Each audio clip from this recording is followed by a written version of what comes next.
हर हर महादेव। तो आज मैं बहुत ही इंटरेस्टिंग कहानी लेकर के आई हूँ द्रौपदी का, कि अग्निकुंड से हुआ था द्रौपदी का जन्म और शिव के वरदान से मिले थे उन्हें 5 पति। तो ऑसम शॉर्ट्स भक्ति में आप लोग इस कहानी पे बने रहें और इसी तरीके से जैसे आप और कहानी को प्यार दे रहे हैं, इस कहानी को भी बहुत सारा प्यार दें। लेकिन अफसोस की बात यह है कि आप लोग लाइक बिल्कुल ही नहीं करते, तो प्लीज़ एक लाइक करना ना भूलें। चलिए स्टार्ट करते हैं। महाभारत ग्रंथ के अनुसार एक बार राजा द्रौपद ने कौरव और पांडवों के गुरु द्रोणाचार्य का अपमान कर दिया था।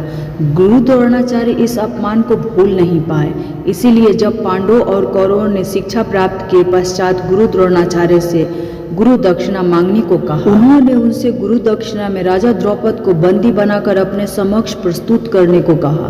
पहले कौरव राजा द्रौपद को बंदी बनाने गए, पर वे द्रौपद से हार गए। कौरवों के पराजित होने पर पांडव गए और उन्हें द्रौपद को बंदी बनाकर द्रोणाचार्य के समक्ष प्रस्तुत किया। द्रोणाचार्य ने अपने अपमान का बदला लेते हुए द्रौपद का आधा राज्य स्वयं के पास रख लिया और शेष राज द्रौपद को देकर उसे रिहा कर दिया। गुरु द्रोणा से पराजित होने के उपरांत महाराज द्रौपद अत्यंत लज्जित हुए और उन्हें किसी प्रकार से नीचा दिखाने का उपाय सोचने लगे। इसी चिंता में एक बार वे घूमते हुए कल्याणी नगर के ब्राह्मणों की बस्ती में जा पहुँचे। वहाँ उनकी भेंट याज तथा उपयाज नामक महान कर्मकांडी ब्राह्मण भाइयों से हुआ। राजा द्रौपद ने उनकी सेवा करके उन्हें प्रसन्न किया एवं उनसे द्रोणाचार्य के मारने का उपाय पूछा। उसके पूछने पर बड़े भाई याज ने कहा, इसके लिए आप एक विशाल यज्ञ का आयोजन करके अग्निदेव को प्रसन्न कीजिए, जिससे कि वे आपको वे महान बलशाली पुत्र वरदान दें। महाराज ने याज और उपयाज से उनकी कहे अनुसार यज्ञ करवाया।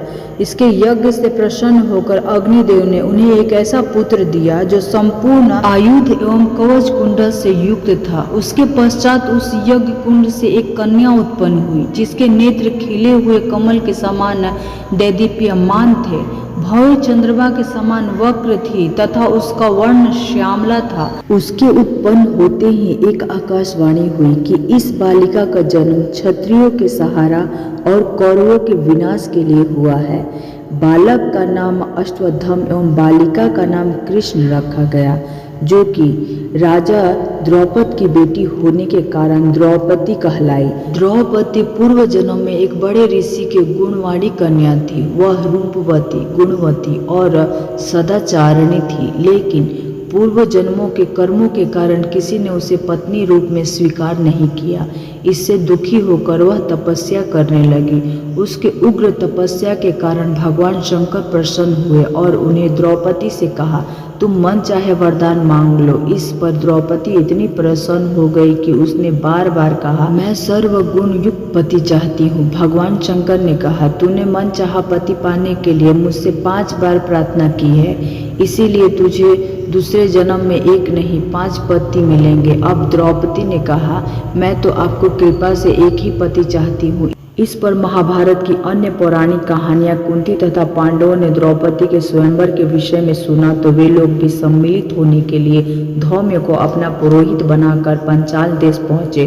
कौरवों ने पूछने के लिए उन्हें ब्राह्मण वेश धारण कर रखा था तथा एक कुमार की कुटिया में रहने लगे। राजा द्रौपदी का विवाह अर्जुन के साथ करना चाहते थे। लक्षाग्रह की घटना सुनने के बाद भी उन्हें यह विश्वास नहीं था कि पांडवों का निधन हो गया है।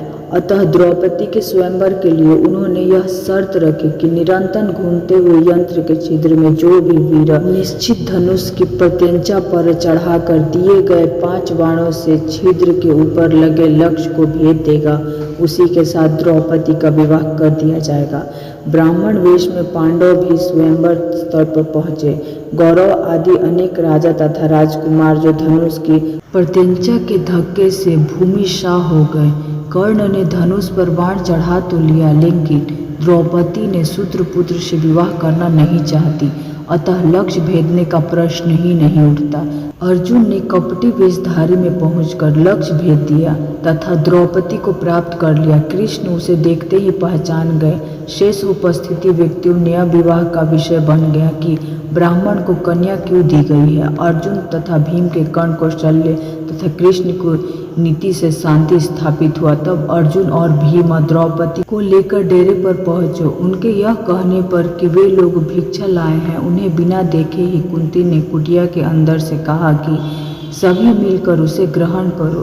पुत्र वधू को देखकर अपने वचनों को सत्य रखने के लिए कुंती ने पांचों पांडव को द्रौपदी से विवाह करने के लिए कहा। द्रौपदी का भाई धृष्टद्युम्न उन लोगों के पीछे पीछे छुपकर आया था। वह यह तो नहीं जान पाया कि वे सब कौन है, पर स्थान का पता चलाकर पिता की प्रेरणा से उसे उन सबको अपने घर पर भोजन के लिए आमंत्रित किया। द्रौपदी को यह जानकर कि वे पांडव हैं बहुत प्रसन्नता हुई, किंतु यह सुनकर विचित्र लगा कि वे पांडव द्रौपदी से विवाह करने जा रहे हैं। तभी व्यास मुनि ने अचानक प्रकट होकर एकांत में द्रौपदी को उन चौहों के पुनर्जन्म की कथा सुनाई कि एक बार रुद्र ने 5 इंद्रों को उनके दुर्व्यवहार स्वरूप यह श्राप दिया था कि वे मानव रूप धारण करेंगे। उनके पिता क्रमशः धर्म, आयु, इंद्र तथा अश्वनी कुमार होंगे। भूलोक पर उनका विवाह स्वर्गलोक की लक्ष्मी के मानवीय रूप से होगा।